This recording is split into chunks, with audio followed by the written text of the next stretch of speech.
Bueno, a las 5 minutos recibimos a uno de los mejores economistas de República Dominicana y de América Latina, Magín Díaz.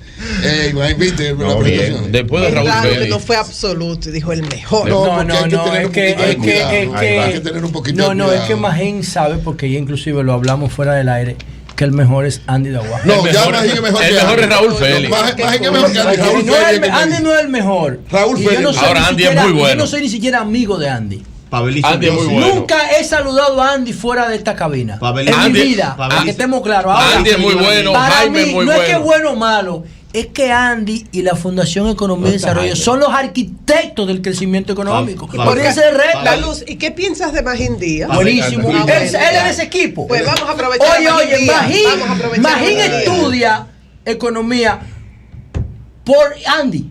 Pregúntaselo, él me lo dijo. Bueno, Magín, tú tienes una información antes de que empecemos a hablar tuya. Es una No fue indiscreción. así. Él no Porque quiere por decir una eso. visión Es una de que indiscreción los que tuya. fueran a José. estudiar economía, primero tuvieran una base de ingeniería. Pregúntale que él me lo dijo. Sí, No le sí. conteste. Mira, Míralo ahí. Eso es así. Míralo ahí ya. Mira, uno de los grandes aportes Superó al maestro. de Andy Te llevó a su campo. es que él motivó y fue el enlace de un programa de becas gigantesco que hizo el Banco Interamericano de Desarrollo en los años 90 para que estaban buscando economistas para ir a hacer estudios de maestría en la Universidad Católica de Chile. Oigan Mi eso. hermana Pero fue sucede beneficiada que de a eso. los economistas dominicanos y de Centroamérica no les iba bien, No. porque eran más Con la sociólogos. matemática. Pues no tienen un Eran más sociólogos pensamiento que economistas. matemático. Entonces le preguntan a Andy de la universidad, porque Andy es un tipo relacionado con todos esos académicos, y Andy dice: sencillo, vamos a empezar a llevar ingenieros Para que estudien economía. para de que estudien posgrado. economía En posgrado. de maestría. Brutal, Entonces coño. Andy da la idea y a través de él se fueron seleccionando ingenieros. Yo fui de esa primera o segunda vuelta. Y a partir de ahí es que nace el boom de que los economistas se van a estudiar maestría. Empezaron yendo a Chile, pero unos años después empezaron a ir a España. Y el resultado de eso, que fue Andy que lo motorizó, es que ahora hay cientos de Míralo ahí. economistas con maestrías y doctorados fuera del No, país. imagínate, cuando eso se lleva a la práctica, República Dominicana tiene de 33 años, 30 años creciendo, con excepciones del 2003, del 2020 por la pandemia, ¿y cuál otro? El 2008, El con la crisis. 92. Con la crisis fueron La crisis del unos meses. 92 fue. Bueno, ahí 92, está. 2003. Bueno, Andy, Sí. ¿quieres anunciar algo? ¿Cómo así? Ahí. ¿Qué pasó? ¿Cómo Gracias, así? Eury, gracias. ¿Viste, Andy? Andy, Bueno, ¿Cómo así? Antes de que. Es como maltrato. Sí.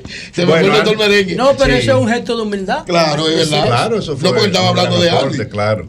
Bueno, antes de Ahora, de Magín iniciar superó a Andy, ya. con Magín las superó a Andy. preguntas, Socialmente tenemos hablando. una invitación que tenemos el día 1 de noviembre, el segundo evento de conferencias magistrales que estamos organizando junto con Víctor Bautista de la firma Mediáticos. Ok. El primer evento fue en febrero, trajimos aquí Seguro. al programa a Alberto Barrey, que es uno de los principales expertos tributarios del mundo.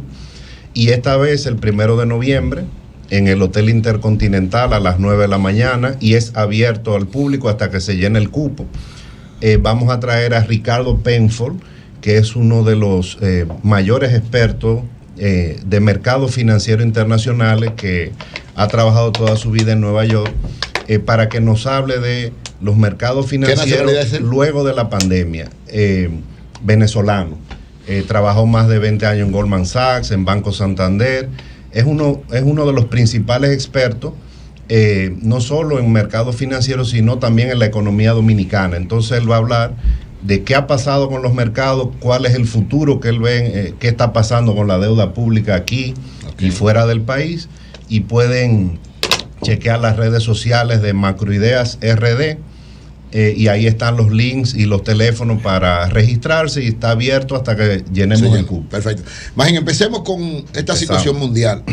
Siempre que hay un conflicto en Medio Oriente, sea entre países árabes o esta situación de Israel y Palestina, tienen una serie de repercusiones económicas importantes para el mundo. Queremos ver cuáles podrían ser y para la República Dominicana de manera específica. Sí, mira, justamente esa pregunta me la hizo uno de mis alumnos el otro día, Raúl Ovalle.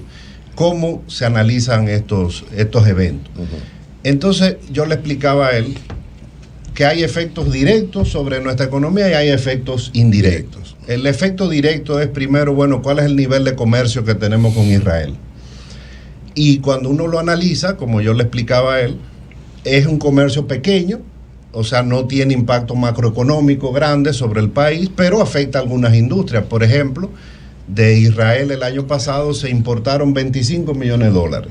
La mayoría plástico, productos de plástico. Entonces, bueno, esas industrias que importan de Israel pues, se ven afectadas. Y el año pasado exportamos 3 millones de dólares a Israel, la mayoría de piña. Piña. O sea que hay un nicho ahí, evidentemente, esa empresa que exporta hacia Israel, pues se va a ver afectada en el corto plazo. Ese es el efecto directo. Ahora, el indirecto, ese sí tiene un peso grande, o podría tener, porque no ha pasado, es que el tema del petróleo. Si se involucran en este evento, pues los países árabes, si hay embargo contra Irán, por ejemplo, que está siendo mencionada Irán, que está siendo por Israel mencionada como financiadora de Hamas. Si eso tiene impacto en el petróleo, no lo ha tenido hasta ahora, pues entonces ahí el gobierno, de hecho yo creo que ya tomó la decisión, lo que va a hacer es subsidiar, porque lo dijo el ministro Ito Bisonó. Entonces lo que va a hacer el gobierno es aumentar el subsidio, tiene que gastar más, eso va a implicar menos gasto en otras cosas, o aumento de la deuda y del déficit, no hay otra opción. Hasta ahora no ha pasado, el petróleo está cerca de $90, pero viene aumentando desde antes, desde junio acá ha aumentado como un 30%.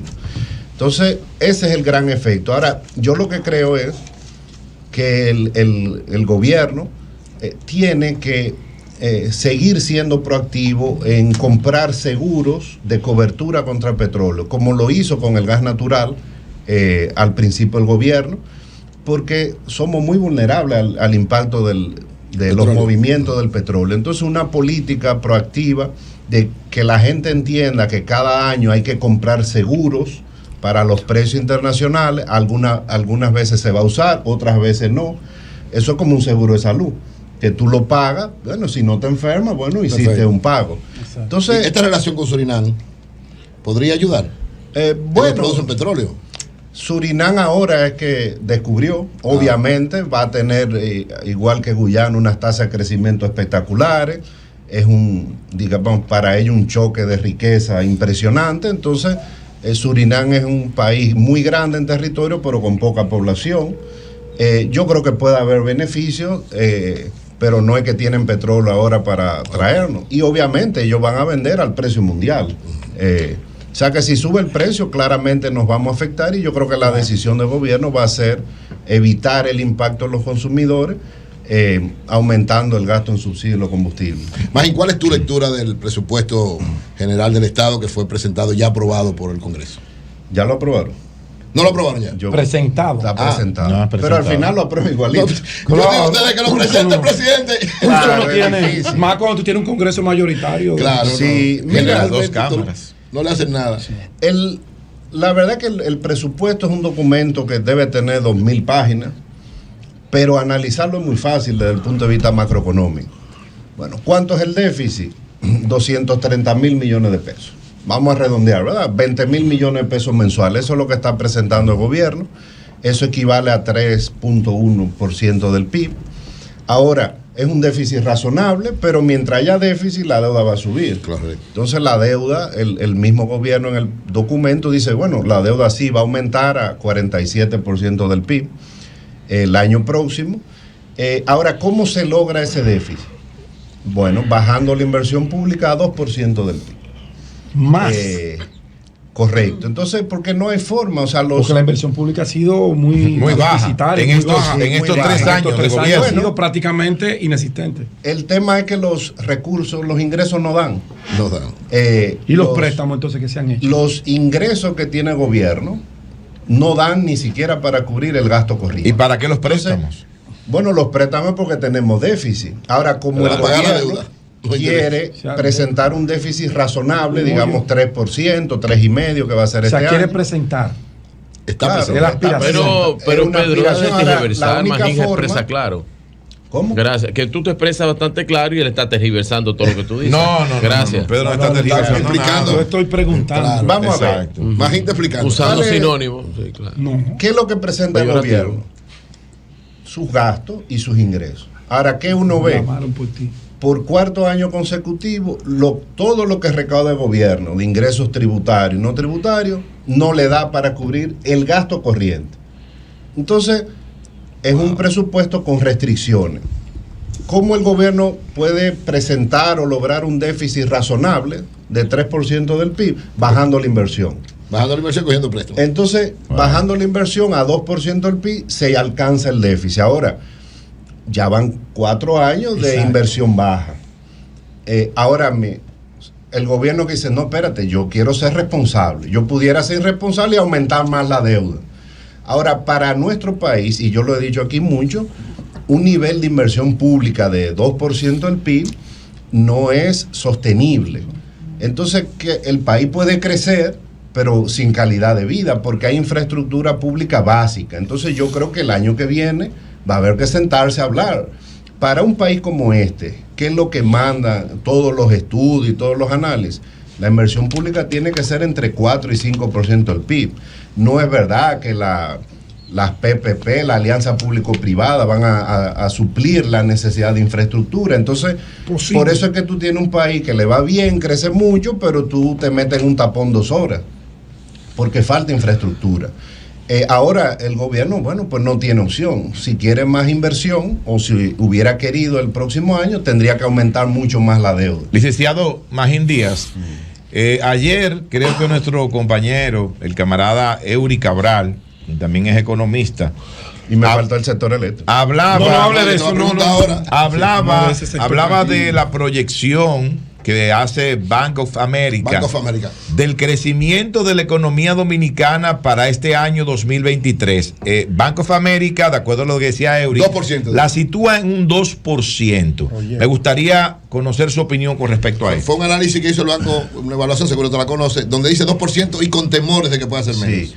Mira, en los últimos años, o sea, hay muchos bancos de inversión, clasificadores de riesgo, organismos que hacen informes mensuales de la economía, le dan seguimiento, y de los que yo considero más profesionales son los del Bank of America, que está haciendo un informe mensual sobre la economía.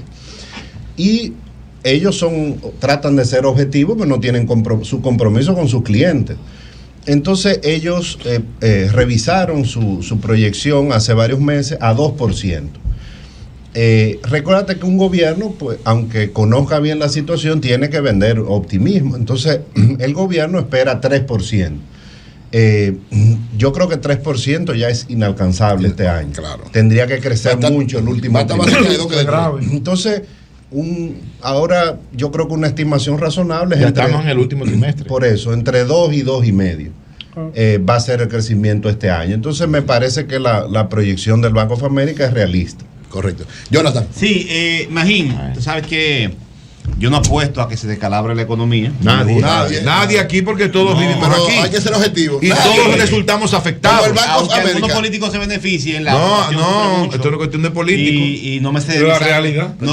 Tu pregunta. No se me sale la babita hablando de Señores, calabro de pero no economía. ataquen a Jonathan, lo que él Claro, está su pregunta. diciendo Yo no es estoy cierto. Hay entendiendo. muchos que apuestan a que se pero descalabre la lo que economía. pasa Y ustedes de una vez se pusieron el Que traje. él lo dice después de la Él lo pregunta puso que y hemos ustedes lo hecho pusieron. del crecimiento económico. No, Entonces, no, eso no. como que Ustedes se despierta pusieron su el- Si tú Pusieron suspicacia. quieres, el traje como te he dicho antes, toma mi micrófono y toma mi pregunta. No, mi no, turno. no, Adelante, dale, no me Jonathan, interesa. dale. Yo tengo el mío aquí, gracias. ok, adelante.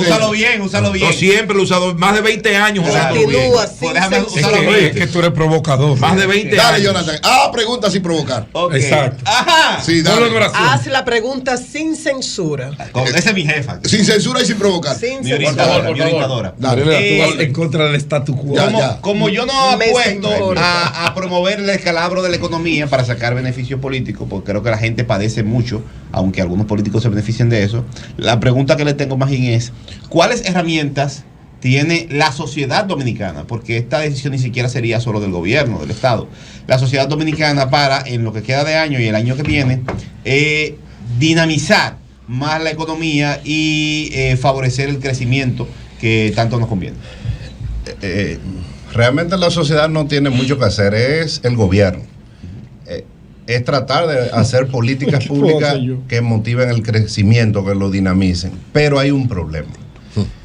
Una opción es aumentar el gasto de capital, la inversión, porque eso es lo que está demostrado, que la inversión en infraestructura dinamiza la economía. Sí. Por eso es que el gobierno en el presupuesto complementario hace un esfuerzo y aumenta la inversión presupuestada este año de 2.3 a 2.8 del PIB. El problema es que sigue sin ejecutar. Entonces, la otra opción es el Banco Central, pero al Banco Central se le ha dejado un poco solo. Porque el gobierno tendría que aumentar la inversión. Ahora, es un dilema, porque si aumenta mucho la inversión, aumenta la deuda. Entonces, no hay mucho margen. Entonces, el Banco Central, ¿cómo la puede dinamizar? Bajando la tasa de interés y dando liquidez al sistema financiero. Y es lo que está tratando bajando de la hacer. tasa de política monetaria. Sí, La tasa de correcto. intereses. Ahora tiene un problema, que el mundo cambió. Y ahora las tasas de interés en Estados Unidos están altas por primera vez en 20 años. Entonces, si la baja mucho la tasa, el tipo de cambio se le deprecia, que fue lo que pasó el mes pasado. Entonces, el Banco Central ahora tiene menos grados de libertad que antes por la restricción internacional. Entonces, es un panorama muy complejo para el gobierno. Y si tú me preguntas a mí, y yo vengo de una escuela conservadora, yo creo que lo que el gobierno tiene que hacer es aumentar el déficit. Porque Con más deuda y más invirtiendo más. Correcto. Y la verdad es que un Más gasto déficit público. de 3% del PIB o de 4% da más o menos lo mismo. Yo creo que si tú puedes acusar Con de más algo al inversión gobierno, es de ser conservador. Ha sido conservador. Ahora, no es que tú vas a hacer algo irresponsable y vas a duplicar la deuda o el déficit, no. Pero si pudiera hacer un poco más de inversión, eso le haría la vida más fácil al Banco Central. Y de esta deuda, Gracias, ¿cuánto es responsabilidad de estos casi 4 años de este gobierno y cuánto es heredado? De memoria. Yo hice un análisis hace No, una mira semana qué fácil. Más o menos. más Bueno, o esa menos. está más o menos fácil, en números aproximados. Puede ser o sea, porcentaje. Danilo la dejó en 20.000 millones. La de deuda dólares. A pública Luis. cada año aumenta más o menos, la deuda del gobierno, 5.000 millones de dólares en promedio. Entonces, del 2020 acá, ¿cuánto ha aumentado? Son 44 20.000 millones. La deuda del gobierno de Luis pasa a los 30.000 millones de dólares. Sí, pero Con mira lo- que y lo con que los pasa- los 244 millones, Ok. Ese se metió a aumento 230 anual a ha 32 sido la millones de dólares. constante. No, mira qué es lo que pasa. El gobierno está en déficit hace 30 años. Entonces, cada año la deuda en dólares o en pesos aumenta. Si la economía crece mucho, en términos relativos baja. Entonces, la deuda aumentó muchísimo en el 2020, porque fue el déficit muy grande. Espérate. Pero bajó en términos relativos porque la economía creció mucho en el 2021. Bajó con respecto al PIB. Sí, relativo, sí, relativo. Pero en términos reales y aumenta. absolutos aumentó. Entonces, si tú quieres un promedio, el primer año, el 2020, la deuda tiene que haber aumentado unos 8.000 millones, 9.000 millones de dólares, y después cada año 5.000. Entonces, mientras haya déficit, la deuda va a seguir subiendo. Usted me da un de orden ahí, don Magín, para contestar Sí, pero con breve. exactitud muy breve a Merilena. Sí, breve. La deuda que dejó el presidente Leonel Fernández en el año 2012 cuando le entregó al poder fue de 19.000 millones de dólares. En este gobierno hoy anda en 44.000 millones. Esa es la deuda del presidente Abinader. Relativamente son unos 25.000 millones adicionales. Pero a lo que dejó Fernández Leonel. no le entregó a Abinader. Hoy, este gobierno ha tomado más de 30.000 millones. Pero hay un periodo. O sea, tú Voy a saltaste seguir. de. Vamos, tiene razón. Mira, Ahora, vamos arriba, lo que perdón. pasa es que ahí... No es correcto, 19.000. análisis así. Danilo Medina dejó la deuda, yo tengo por aquí el dato, en 19.000, 40. No lo encuentro. No, está aquí. No, pero déjame explicar. Danilo cogió. La gente se pierde. Mira lo que pasa. El total de la deuda son más de 75.000 millones Mira, al día de hoy. Comparar Danilo la tomó como deuda, 24 millones. como él dice, como la dejó Leonel, bueno, pero la economía era de la mitad del tamaño. Ahí sí habría que comparar en términos relativos, como porcentaje del PIB. Ok. La realidad es que cada año la deuda aumenta. Para que no aumente, la economía tendría que crecer 8% por lo menos. ¿Por qué la deuda baja en el 2021? Porque la economía creció 12%. ¿Por qué ha seguido subiendo después? Porque la economía creció 5 y ahora va a crecer 2. Entonces, la deuda es un problema. Ahora, no es un problema de corto plazo, no es que la economía va a reventar el mes que viene. El tema es, el principal impacto ahora mismo es que como hay más deuda, el pago de interés es muy alto. Entonces, en este presupuesto próximo del 2024, educación, el gasto en educación más intereses se lleva la mitad de los ingresos del gobierno. Intereses de deuda más educación, ya ahí está la mitad del presupuesto. Y otra cosa, que si tú a los intereses del gobierno le sumas las transferencias al Banco Central, ya eso da 4% del PIB. Entonces, el gobierno el año que viene va a destinar 300.000 millones de pesos a educación y 300.000 millones de pesos al pago de intereses más transferencia al Banco Central. Wow. 600.000 millones. Eso es la mitad de lo que se ha presupuesto. Exactamente. Wow. Entonces, bueno, ese es el gran problema. Y eso, bueno, ahora hay un elemento, que tú tienes que resaltar. Falta el sector eléctrico. Los gobiernos del 2008, del 2004, 19.000 millones. Danilo, 24.000 millones. Ahora, este lleva 30.000 millones. ¿Dónde está lo que se ha hecho con los 30.000 millones? Es la gran pregunta. Si tú le preguntas, ¿qué se hizo con los 19.000 de Leonel? Están ahí. Y los 24 túneles elevados, Nuevo Rico, metro, Nuevo Rico, todo eso. No, aquí también hay Nuevo Rico en 3. Y te lo puedo dar con nombre y apellido, ¿lo quiero? Nuevo Rico. Te doy el Nuevo Rico ahora, con nombre y apellido en 3 años. No, yo lo tengo, yo soy un tipo informado. Mira lo que pasa. Entonces, de esos 30.000 millones ¿qué se ha hecho? Que se han tomado en 3 años, yo te estoy hablando de 16 años, ¿qué se puede exhibir con esa deuda? La comparación no es justa. No, yo pregunto, no es comparación. Porque ahí está la deuda del 2020, que yo más o menos la sacara. Ahora, ¿por qué ahora el gobierno ha tenido que endeudarse y gastar más e invertir menos? Esa es tu pregunta. ¿El director de impuesto interno o economista independiente? Las dos cosas. Esa es tu pregunta. Sí. Ahora se ¿Por qué no han invertido tanto? Mi pregunta fue muy clara, doctor Díaz. Ahora, ¿por qué? Porque ahora el gasto público es 2% del PIB más alto que antes en gasto corriente.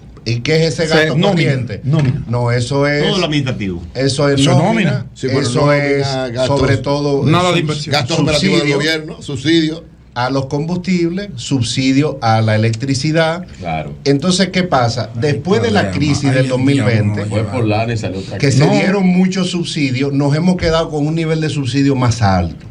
Por eso es que Milton Friedman decía que no hay nada más permanente que un programa de gobierno transitorio. Eso es verdad. Es verdad. Todos esos subsidios que en principio son transitorios. Se han quedado. Se han convertido en ley. El gobierno se ha quedado con más gasto corriente y menos inversión. Entonces, parte de la deuda es para ese gasto corriente. Perfecto. O sea, le quedó corta mi pregunta. No tienes una obra que exhirme con 30.000 millones. Gracias, Magín. Gracias. Virgilio, finalmente. Magín, el FMI en su última presentación, el World Economic Outlook del 10 de octubre, dice que República Dominicana aún mantiene el 3% en crecimiento, aunque ya tú explicaste vamos para el 2, vamos que con suerte 2.5. En el 2024 proyecta un 5.2 y para el 2025 un 5%. Ahora, con referente a América Latina,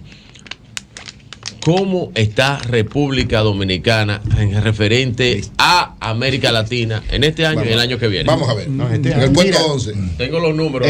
Son proyecciones. Como tú dices, el fondo cada 3 meses revisa sus proyecciones.